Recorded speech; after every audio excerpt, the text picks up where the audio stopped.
I'm John Wind. I'm the president of the foundation, and I'm so excited to be doing this. Last year was our first year participating in Design Philadelphia, and we had a studio open house, and it was clear there's a lot of competition out there for people's time, and we needed to turn it up a notch.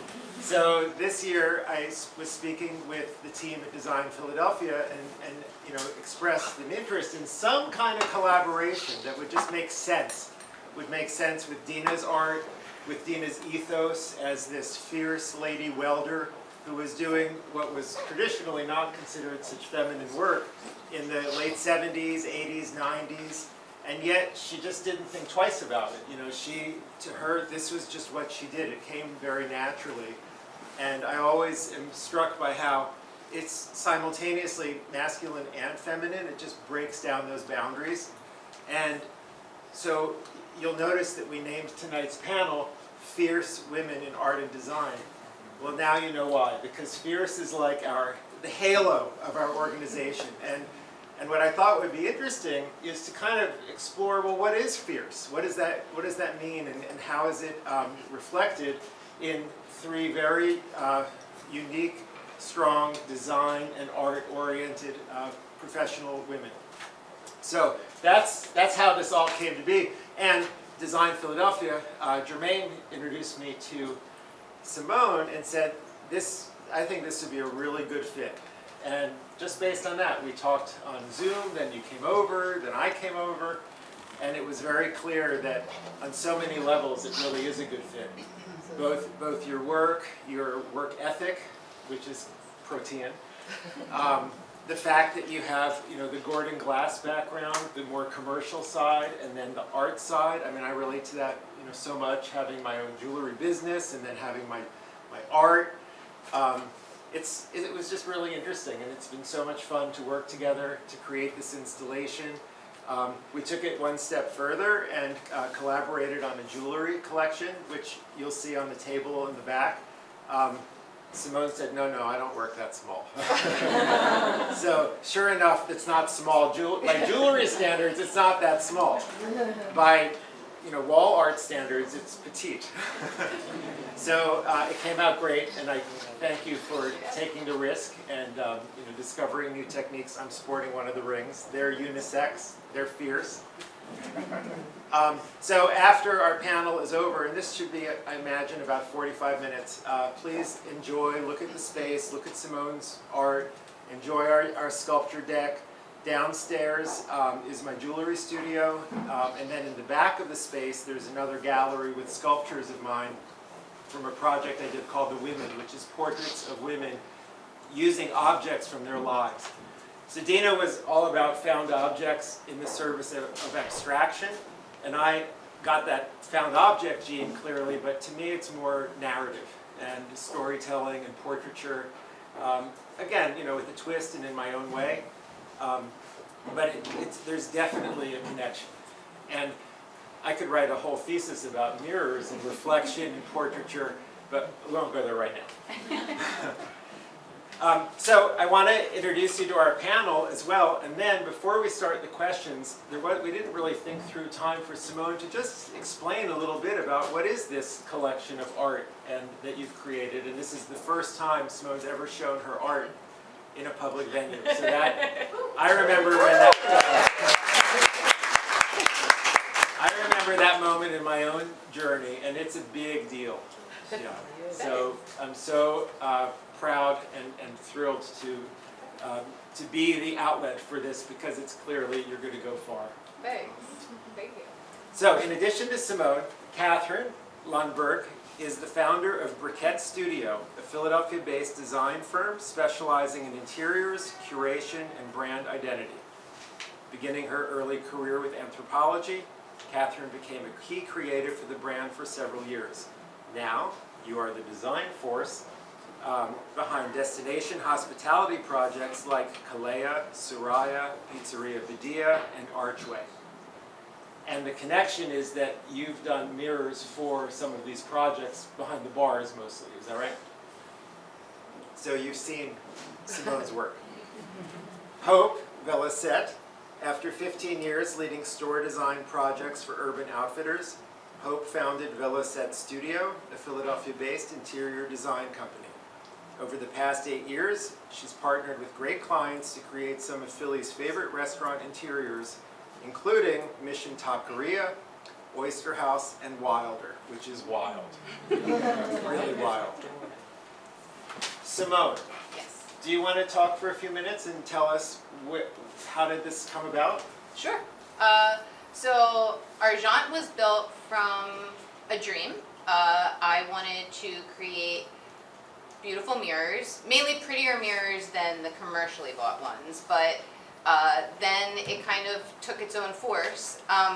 The whole dream was that we would go places and travel, and so we've traveled to the mountains and to the beach, which inspires most of my art. As you'll see, the rocks are very much a part of the woods and the forest, and then a lot of my moons are definitely inspired by the beach, which is where we spend quite a bit of time. I've always been just enamored by the moon and astrology, so I just felt like, I don't know, I felt like they spoke to me and they seem to speak to others, and I love making them.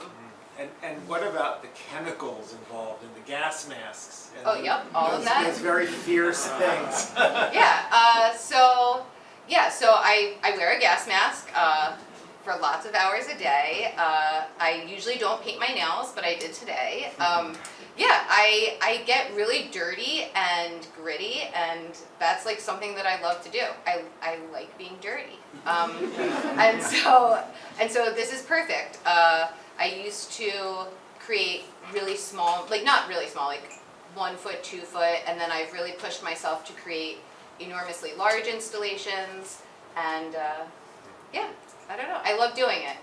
And I love how you told us your inspiration, but you've also named each piece after a different kind of moon. The Yes. blue moon, There are a handful of real moons, and then there's a few that are my moons, and so I felt like they spoke to me, and it's very beautiful. So as you're looking later, make sure to look at the names, because it adds a lot.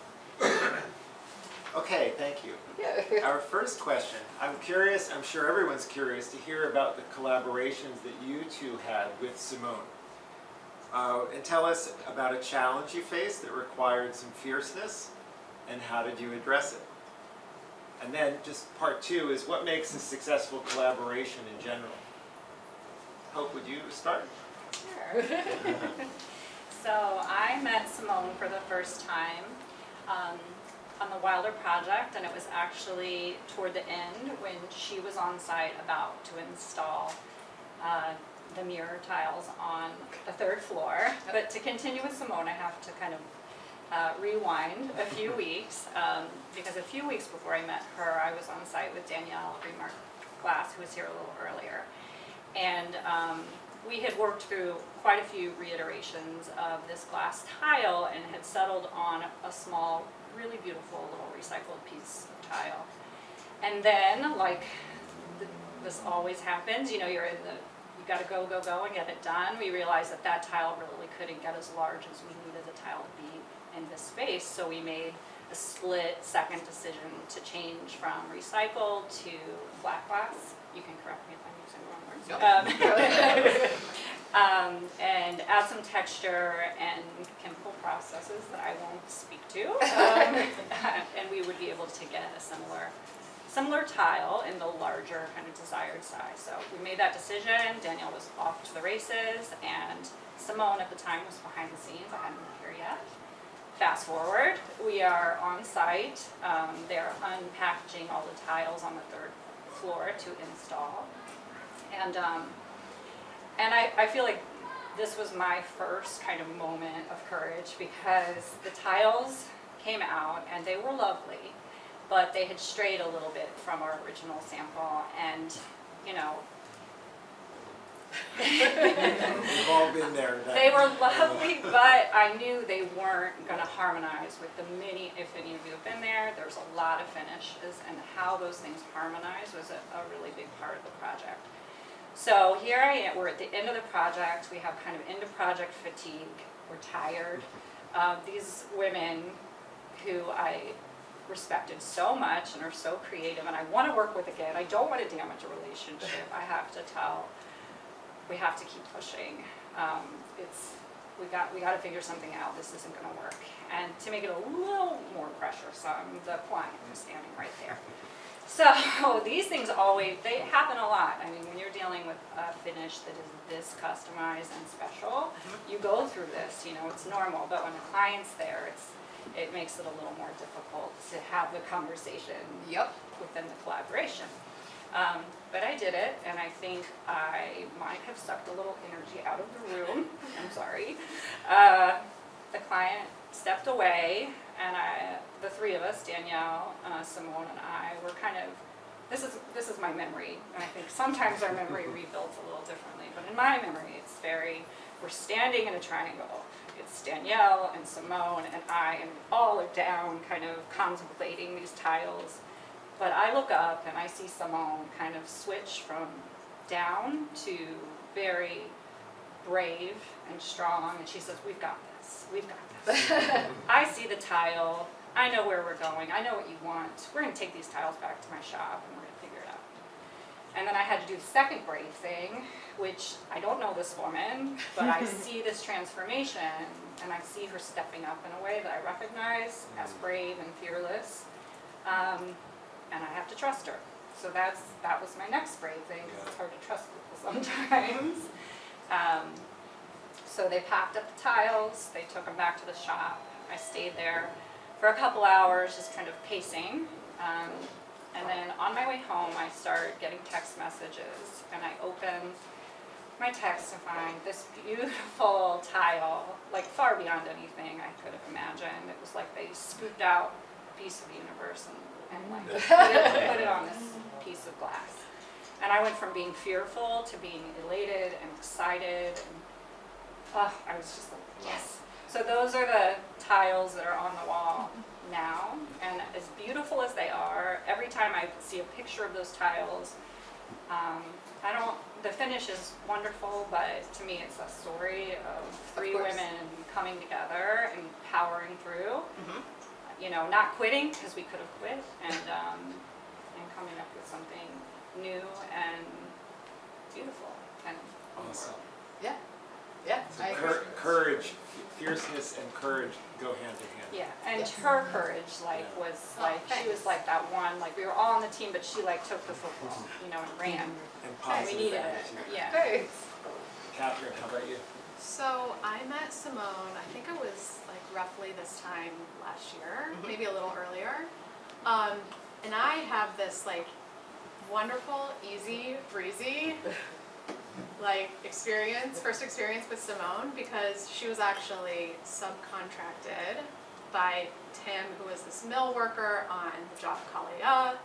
And so I was the one that got to walk in and kind of say, oh, I want the mirror at the back bar to embody this antiquing, soft though, gold flecks, really just be the one to say like, I want it like this, I want it like this, I want it like that. Not like this, not like that. And then I kind of got to walk away and see a sample emerge, a beautiful sample, work through with Cimone and Tim, how we would kind of, perfect it, and then Cimone would execute it in large scale for us.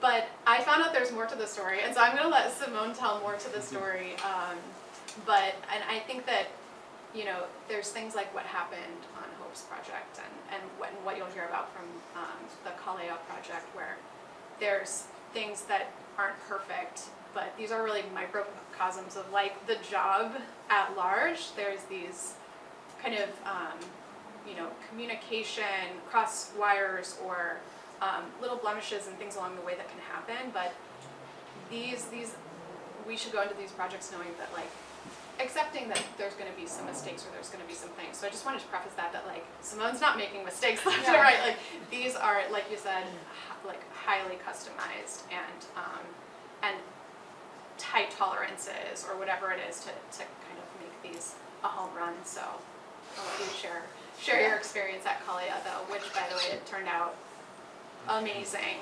In the end, we were so proud of that bar specifically and how it all came together, and it wouldn't be the same without this beautifully aged looking mirror, as if it was always there. So she nailed it. Thanks. Yeah, I had to redo it, flat out. Yep, I did. So, okay, so part of my process that I didn't talk about when I was creating this is I take glass and I chemically change it into a mirror with tin and silver, like in the old days, and then I distress it with really hard chemicals, and then I back it with different colors. Part of what I'm really into is using the same process on the majority of my moons that you see, but pulling out different colors from, and it depends on how much silvering I'm using, how much chemicals, and so I'm into the science behind that, which is very much geared towards what I do. That being said, all of my projects are created backwards, and I usually don't see them until I'm completely done. So I just kind of have to trust in what I'm doing. I have an idea, but you don't get that full picture. And so I did all of Kalia's mirrors and like literally turned them over and was like, oh God, like they were so silver, they weren't moody, there was no gold fleck. And so then I spent, you know, a lot of time with my girlfriend Adi helping me. We're like scraping these mirrors because they were also cut beautifully to Tim's design that was like this gorgeous arch. So when you cut glass into an arch, it's a lot more work and hassle that goes into it. It's not something that you can walk out and just kind of slice a piece of. So we had to like save this mirror. We were on a time limit, but I wasn't going to let anyone else know that they weren't bad. I remember calling Tim and being like, you might need to come check this out. And we're like, no, let's do it again. And so you do what you need to be done. And yeah, and with Wilder was like one of those crushing moments. It was 400 tiles. They were 8 by 8. This was done during COVID, so I had my twin daughters who at the time were like 4 years old. So they would come and like as soon as I was ready to do a chemical process, I'd like take them into the office and they'd hang out with, you know, my family in the office, and then I'd come back and do this stuff. And so it was like so much time and so many hundreds of hours put into this project to then have a situation come up where you're just like, all right, we gotta kill it. Like we just have to crush it. There's no other choice in that moment. You know, I've already given you like 250 hours of my time. So, so Fierce equals fortitude as well. Yeah, and communication. I think that's the biggest thing that I take away from everything is it's just a simple communication, and that can really veer a job right versus wrong. So the other part of our title is women, fierce women. So I wonder, and I'm a guy, so I don't know, but I'm curious about how being a woman and being an artist or being a business person, a designer, what is that? What are the implications of that? What kind of issues come out of that, or opportunities? Who wants to start? Hope. Issues, opportunities. They did have these questions ahead of time, so I'm not throwing them curveballs.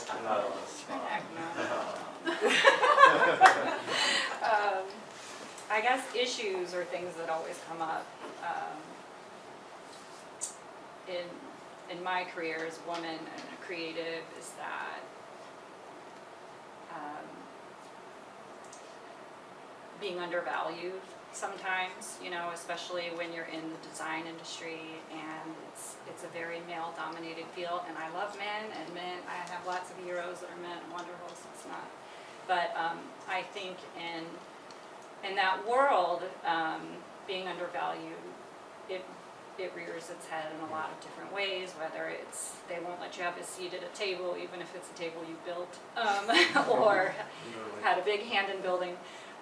Or you know, you're being looked around so that they can talk to a man behind you. And when I was young, but I feel like with all of those things, like how we rise to that challenge is the positive part. Like it's just this learning and growing that happens. And when I was really young, I thought, well, if I'm subservient and I just bow down and give my gift to this person that has the power, they'll recognize that and they'll take me, you know, they'll do well and then they'll take me with them and we'll be on this wonderful journey. Don't do that. Don't do that. I found that I was, you know, stepped on more when I tried that. And then when I got a little older, I said, okay, well, now I'm mad, you know, and I'm hurt, so I'm going to be combative. And when I see this, I'm going to say, no, you will not do this, and this is what you're doing, and this is wrong. And although I felt a little better because I was standing up for myself, I wasn't getting the response and the collaboration and all the things I needed to get a project done to the level I wanted it done. And then I got a little older, I won't tell you my age, but when I started my own business, I had learned, I felt like looking back on all those things and decided that's not the path I want to take, you know, in communicating. And what I feel like now, if I want to be seen and valued, I had to find a balance. So if I'm dealing with an issue, someone is speaking to me in a way that feels condescending, for instance, I let them speak, I let them finish what they're saying, and afterward, when we're in a calm place, or maybe, you know, another day or two later, I just reapproach that person and say, I appreciate you, you bring this value to the table, but here's what I bring. You know, this is the gift and the talent that I'm going to bring to this project, and I really want us to be able to work together and make something fabulous. And I feel like I've got really positive results from that kind of approach, because no human wants to be pointed at and said they're doing, the immediate response is to get defensive, but I think when you just let people know you appreciate them, even if they're being jerks, you know, it just opens up a dialogue. And what I really love about it is it feels like I'm kind of changing a little bit of that, being undervalued, like people undervaluing women and creative women especially. So. Absolutely. Cimone, what is the biggest issue you face as a woman designer slash artist slash entrepreneur? I don't know. I would have to back on undervalue. I think it's tough. I come from the construction world or the commercial world, stepping into the art world, and I think that's just tough. I mean, I worked with my family in the business for a long time, and people would call up and I'd say like, hi, how can I help you? And they'd say, can I please talk to a man? Or like, yeah, I mean, there's no one here right now. I could help you. I know all this stuff. I know code. Like, maybe I could help you, you know? But if you need a man's voice, that's also fine, you know? Some people just need to hear it that way. Yeah, I come from like a long line of like very strong females. And so that's just how I roll. So I feel like I just put it out there, and I want people to know that I'm serious.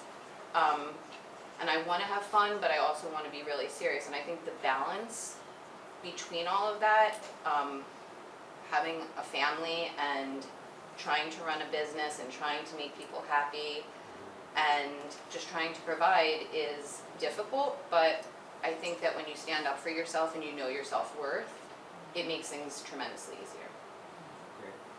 Katherine, how about you? So I totally relate to that 100%, and I'm gonna, I think, just build on that and boundaries a little bit for my personal experience, and sort of recently over the last couple of years, kind of post-pandemic, my world with design and my career really changed, and yeah, it's not one of those things where one day you kind of wake up and you're like, oh, I'm an entrepreneur now. Like, how am I going to spend my days, and what does that look like for my schedule? And so it happens over a course of time where the way that you were working and what is, you know, tenable now, these things kind of, they have to find a way, they have to adjust and become more sustainable. And so along with the design, interior design work that I do, I've built a small extended stay hotel brand, Archway, John mentioned, and I'm an owner of that, and I run that as well with my small team, and so those two headspaces of designing and being really deep into project project execution as well. And a quote that needs to go out for guests that want to stay for 5 nights at the hotel, and they want to buy out the hotel and for a wedding or whatever it is. These are 2 really, really different green spaces to jump into kind of multiple times sometimes throughout the day. But anyway, all of that just to say, all of a sudden it was like, okay, longer hours turned into, weeks, months, year, and all of a sudden it's kind of like, okay, I've got to reshape how I look at my day, personal boundaries around my time, resetting, recalibrating, kind of like, okay, I might come to work that day and it's putting out fires, or it's not touching a thing that was on my to-do list, and being okay with that, and I think, adapting and then also having those boundaries to say like, okay, pencils down on the day, and being okay, I think also with, or recognizing I've got to come back the next day with my tank more than half full. Because I was going off of almost empty for like many weeks, months, and it just, it wasn't sustainable, it wasn't gonna work out. So I think having those fierce boundaries, as an entrepreneur, as a business owner, growing and trying to figure it out, and not also being okay with, okay, I'm not gonna be able to wrap everything up in this pretty little bow and say like, this project is done. Okay, now let's start the new project and move on. Sure. It's really chaotic, and so learning to be okay with some of that chaos and kind of, find time to rejuvenate and come back fresh, to be able to take on those kind of crazier days, and less head down working days, and more a little bit of everything. So I think a lot of people, male and female, can relate to that, to all of it, really. Yeah, absolutely. How do you balance your own vision with your client's vision and needs? Is that just the nature of the job, or are there some strategies? Do you want to? I can go first. Yeah. So I again have a sort of unique lens on this, in that I've been able to work with some clients, really it's almost in-house, I would describe it. And so this sort of repeat relationship, to open restaurants and other hospitality projects. And so, I think that finding over time and working together, this confidence, and they're coming to me for my point of view, and they want to know what I think. I remember there was a time where I would give clients, or I would propose like 7 options for everything, because I was like, but it could work. That we could just remix all these things, and like I can see it. It can come together. But there, I would get feedback that was, we need more edited. We want to know what you think is the best, and so kind of tightening those things up and trying to really find a little bit more of that edited approach. But also I work in a lot of, I keep saying hospitality and commercial environments, so durability and materiality and those choices that we make are really, are so important. So there's a lot of things that are too precious that maybe we could use on a residential project that we just don't touch and we stay away from. And really, you're the expert there. Yes, so I mean, always learning. I was going to say, like, there have been materials, or there have been choices that we've made that we want to improve on, and we say, we gave this a shot, but let's, we never want to use a 3-legged stool again. People are tipping over, or it's a hassle for us, or whatever it is. So you really want to constantly be learning and be open-minded and kind of apply those learns to the next job and next project to keep the client really happy, and function is just so important. So you always want to strike that function and form and make it look beautiful, but I think being really realistic around what's going to stand the test of time too, in environments like that is important. So Great. Cimone, how do you balance your own vision with the client's needs? Or do you just start a whole separate project? I don't allow them to have a vision. They have mine. It's just the easiest way to go about it. You can ask my husband. So, no, I think that one of the things that I love doing is bringing someone's vision to life, is listening to them. And here, I will invite someone into my studio and I'll say, I want you to look at what I've created and I want you to tell me what talks to you and what you feel. And then we go from there and we collaborate and create something for them in their home, wherever that's going to be, or their business. But it's neat. I think I differ from the other ladies because you guys are bringing full visions to life. I'm bringing a part of that vision. And so it's exciting to bring someone else's vision to life, basically.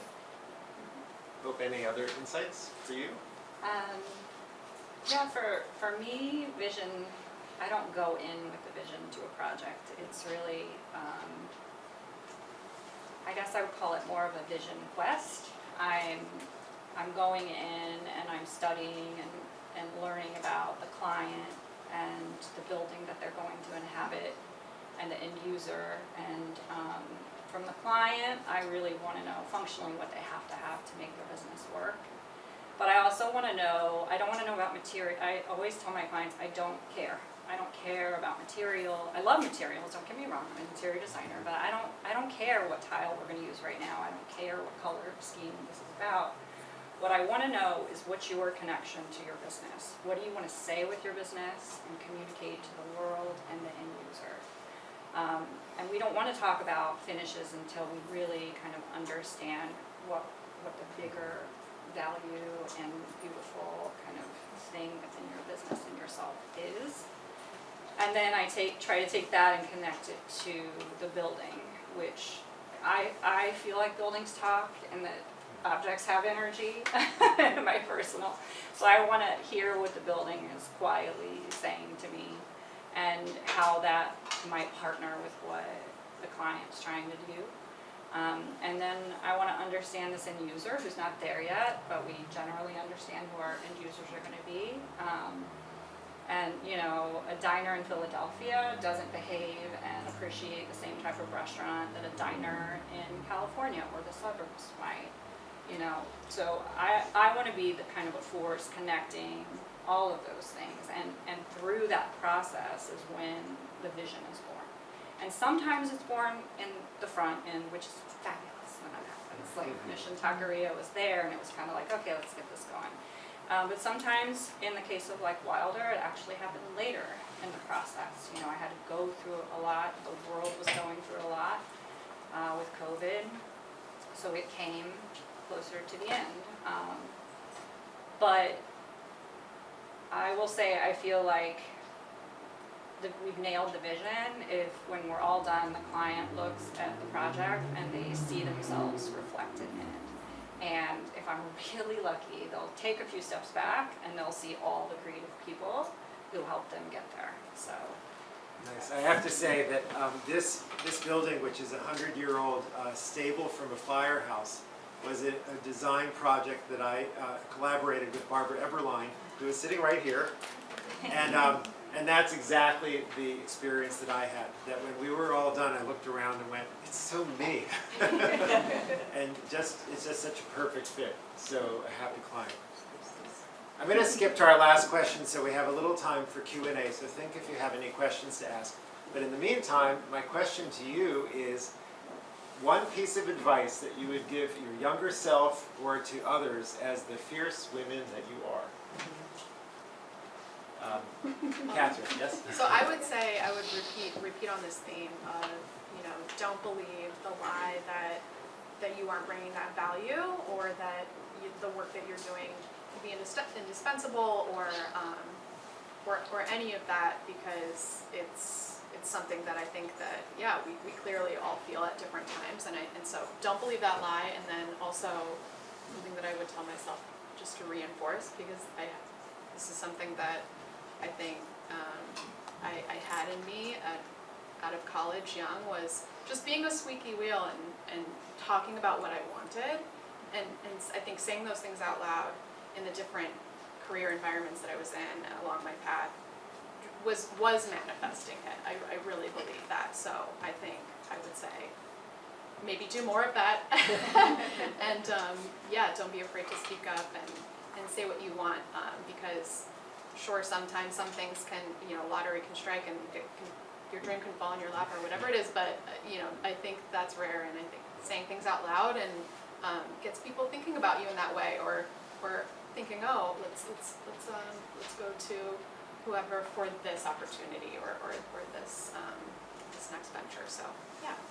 Love it. Yeah. Speak up. Cimone? Yeah, I would piggyback on that as well. I 100% believe in manifesting anything by really putting it out there. That's how this whole thing came to be, was my dream that I wanted to show my art and not just be part of a restaurant or part of a residence. And so I full-heartedly believe that. I would say my advice would be to stop saying you're sorry. That's a good one. And then, yeah, still do it. Sorry. And then I guess, I've said this before, so I have twin daughters, they'll be 7, and when I was being raised, I feel like we were told, like, you can do almost anything that you want, and now I feel like, I mean, we're talking about fierce women, so little girls, but also little boys, little humans can do anything at all, and it's so exciting that I'm raising 2 little girls to believe that, not that you could just start a business, but like, if you work hard and you persevere and you just continue manifesting and putting it out there and telling people what you dream of for yourself, it will come true. And I think that's so beautiful. Yes. Yes. Yeah. Advice for your younger self or others? Don't take what you're given. Make the world how you want to make it. I think if you just settle for what people say is possible, you won't be as happy. I think you'll be happier if you really envision something greater and manifest. Great, thank you so much. Any questions for these fierce women? Yes, Lindsay? So it sounds like all of you do many, many different things and are all really excited about all of the things you're involved in. How do you stay on track, and how do you make sure you're accomplishing your goals when you have so many goals? Tips and tricks. Anybody want to take that? I will. Oh, sorry. I You make can a have- lot of lists. I use notes in my iPhone a lot. I just, that's truly how I have to do it. I have to write it down, and even like huge lists, like I have like major goal lists and I have day lists, and so I just stay focused and I cross one thing out at a time, and if I don't cross it out, I'll come back to it, or I'll put that on tomorrow's list, and somehow they get done. And sometimes things do fall between the cracks. I mean, I think that's part of life and inevitable, but how you handle that is also part of being an entrepreneur and owning your business and owning yourself. And Anything I'll else? add to Yeah, that. I Katherine. recently returned to like having my notebook and just writing down some of the like top essential things of like the week or the day on the notebook. There's something about like handwriting it out that felt really good again, to get into that routine. And then one of the projects I'm working on kind of forced me to really get into managing a schedule over the course of many months. And so that became really helpful to see, okay, we're hitting these milestones, checking in on what's slated for the month every Monday, and reminding, refreshing, and then saying, being able to kind of look at the different items and say, okay, this thing we don't have to worry about because it's in motion, it's going on, the box is pretty checked. It's not finished, but we know it's happening. And then other things is, we need to put a lot more energy into this other thing. And so a lot of just communication, but saying these things out loud, and then knowing that you're striking milestones, I think can help to really make you feel accomplished. And then I think some of the things that would affect my like stress levels with some of these major projects or multitasking was not seeing it on a calendar. And so being able to put things on a calendar that is just about project management for a specific project just that visual side really, really helped to have it there and take some of that stress that's kind of unknowns and put it on paper, and so to speak. So. Yeah. As a fierce woman, is it possible that you could overdo it and try to accomplish too much? I can say yes. That was kind of, more personal side to my my anecdote about, I did actually work, burnout, got to burnout phase this past January and had to really slow down and just actually take care of myself. I got sick. So yeah, I mean, that can happen and kind of force you to really reset and rethink. I was lucky to be surrounded and supported by people in work and family and friends who allowed for that to happen. I could take a little bit of time to reset, but yeah, I think we are we have to be careful with ourselves. Health is wealth, and we have to take care of our body and our minds and all of that in order to keep, I think, delivering and be there for the people on our teams, the people in our life. So yeah. That's a really good question. Yeah. Anything else? It's not Yes. a question, but I'd just like to tell all of you how beautifully and compellingly you told interrelated stories that were at once personal and around the corner just knitted together in a way that makes important statements absorbable and memorable. Thank you. Thanks, Barbara. Yes, it does. So I invite you to have a cocktail, enjoy the art, head downstairs if you'd like to see some jewelry and more of my sculpture in the back. Enjoy yourselves, and that's it. And be fierce.